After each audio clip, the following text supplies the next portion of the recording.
let the duck in here. Okay. Okay, so Silent Night, Deadly Night 3. Better watch out. Let me tell you something. I started dozing off. So what's the story here? The story here is after the events of Silent Night, Deadly Night Part 2, Ricky Chapman, now Caldwell for some reason, is still somehow alive. They say that he somehow survives his gunshot, and they put him back together to keep him alive. He's got this brain thing on his head, and he's now played by Bill Moseley instead of Eric Freeman. Now, that's not a bad thing. It wouldn't be anyway. If they let Bill Moseley do anything. Bill Moseley's a great actor. I've seen him in a lot of good things. If they gave him, especially with the way that Eric Freeman portrayed Ricky in the previous film, if they let Bill Moseley get a little bit like Chop Top-like with this role, I think it would have worked. But all they do is have him walk around quietly for the entire movie with an occasional Laura. The only real thing he says really is Happy New Year at the end of the film. It doesn't work. Especially after what Eric Freeman brought to the character in the previous film. This is nothing. He's comatose for the first part of the film. And then when he's walking around, he's quiet. He's got this brain showing, which is a cool look. But you have Bill Moseley in your film, and you give him nothing. That's terrible. Also, what is the script? You think about it.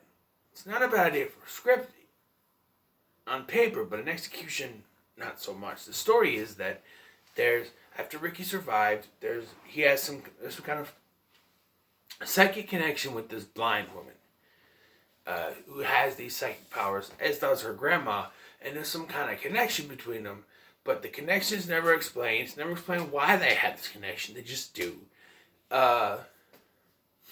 And it's never really executed that well. The only thing that we get is that when Ricky does escape, he somehow, because of that connection, he follows her to her grandma's house. And that's it. And it's really just, it's boring. It is boring. Like I said, I dozed off a little bit. How boring it is. There's really nothing that really happens. Like, she's at the hospital. There's little experiment things. At the beginning of the film, stuff happens. Like, she has a nightmare. The Santa Claus is killing her. By the way, and then she has a few visions. She's blind, but she has visions. One is of the nurse dies, and there's a couple other people, another person that she sees dies, and they do die by Ricky's hand. And he gets picked up by her brother Chris and his girlfriend, and they drive to Grandma's house, or Granny's house as they call her. And then Ricky leaves the hospital. Then you got Robert Culp, who's another great actor from The Greatest American Hero. He's wasted in this, but he does have a few good lines, but he's ultimately wasted in this. But when they try to explain the murders, like I said, they call him Ricky Caldwell for some reason. And I don't know where that came from, but he calls him the Santa Claus killer. No. Ricky Caldwell wasn't the Santa Claus killer. That was Billy Chapman. It was his brother Billy that was the Santa Claus killer. Ricky only wore the Santa Claus outfit when he killed Mother Superior. All the other ones, he never wore a Santa Claus outfit for. During the garbage day thing, he had a blue sweater on. The only time he was in a Santa Claus outfit is when he killed Mother Superior. So to call him the Santa Claus killer makes no sense to me.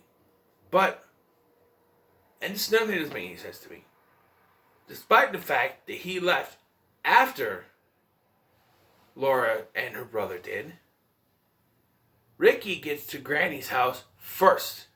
And despite the fact that Granny has the same psychic powers, she's not able to tell that this person's going to kill her. And then she's just gone. They don't find a body. I don't think they ever find a body. She's just dead. Laura sees a vision of her. You know?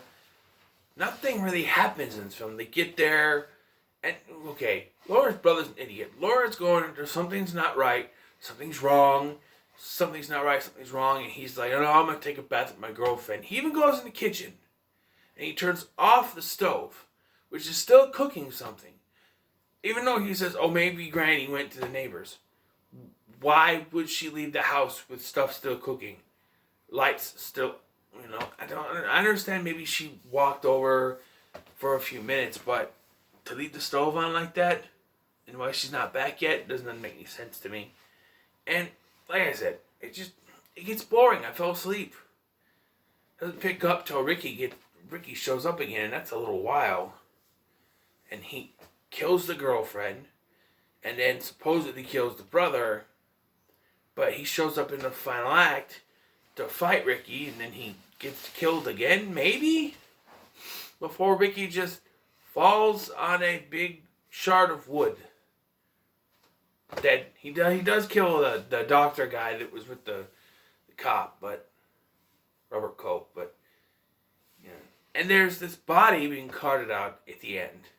And they said, okay, hold on, we'll try to save you and take him to the hospital, but we're never told whether that's Ricky or Chris, the brother. We're never told who it is. If I was to choose, I would say Chris. Because this is the the ending of the trilogy, so to speak. As the next two have nothing to do with Ricky or the Killer Santa Claus thing. Two unrelated films. So my safe bet for me is that, I know that James from Dead Meat said that he's going to say it was Ricky, but it makes more sense that it's Chris is the one that survived, and Ricky be dead. I know maybe they kept it anonymous just in case they want to make a sequel with this, but they had no connection. The next one had no connection to it. So, other than there's a character named Ricky, but this it's boring. I'm gonna give it a 4 because at least the beginning part was fun, but I wouldn't recommend this. It's boring, and I don't know. We'll see what the other 3 entail to us, but no, this one gets a 4 for me. So what are your thoughts on Silent Night, Deadly Night 3? Let me know in the comments below. Make sure to like, share, and subscribe. Thank you for watching. I've been Scotty. We'll see you in the next one.